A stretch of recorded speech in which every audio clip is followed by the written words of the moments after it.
Hi, these are going to be some tips for adventurers in sandbox settings. This is more on the side of the players, of course. When you are taking on a sandbox, things can be quite overwhelming. You have this huge world, or a section of the world, however you want to see it, and there are limitless possibilities. You can go anywhere. I would say that a good starting point is to figure out if you have a mission going on. Do you start play just as someone trying to make his or her way in the world? Then there is complete freedom. But what if you start with a mission? You need to rescue someone, you need to stop someone, you need to recover something. It could be anything.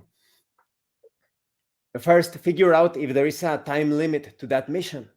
If there is no time limit, that's perfect. If there is a time limit, you're going to have to step up your game, the way that you proceed in this sandbox. Either way, how do you move through the sandbox? If there are no missions, no quests yet, just start interacting with the game world.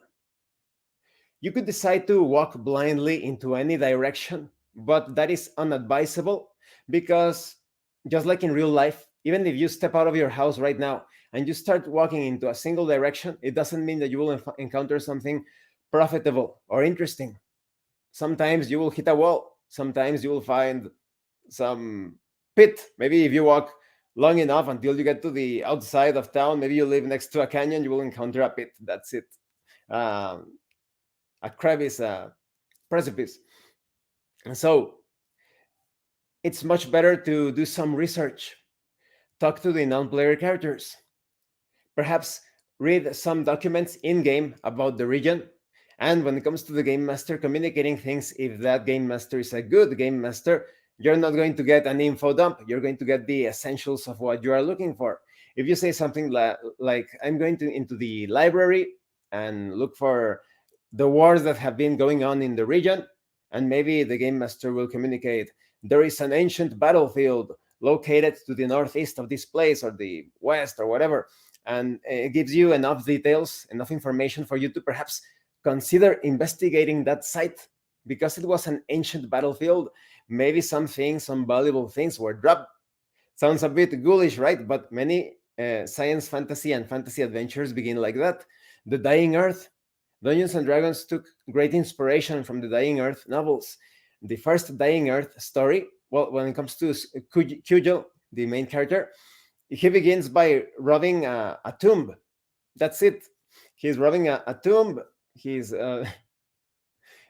basically taking stuff from the dead and figuring out how to sell those things as magical charms. They aren't really magical, but he's going to make it so he's going to decorate those things so that they look extra mysterious and mystical. So when there is complete freedom, carry out your investigations, talk to the non-player characters, use the facilities presented in the place where you start. Only if you start in the middle of nowhere, then you will have to walk and take a chance, and you will risk encountering enemies that are more dangerous than you, or beyond your level, rather. You never know what you are going to be encountering. But let's say that you start in a hub, in a town, a city. Talk to the non-player characters. Maybe a quest or mission will result from that interaction. There's always someone that needs help or could use your skills, and you could potentially be rewarded because of that. But of course, because it's a sandbox environment, there could also be many hazards, traps, and people that are trying to trick you into doing things for them. And maybe those objectives work against your own ideals, or maybe they do not plan to reward you for your work at all. It's all part of a huge adventure with potential misadventures. If you have an objective, especially if it's limited by some sort of time, there is a time limit, then you will have to put that in priority. If there is no time limit, take your time. You can still use the main mission as a guideline or as a light not to lose your way during the sandbox. Take on the mission if they tell you you must find a way to defeat this enemy. start to talk to the different non-player characters. How do you defeat the evil sorcerer of the Black Pit? And they're like, well, I don't know, but the sage, who knows what, may know something about it. And you go questing for the sage, and you talk to the sage.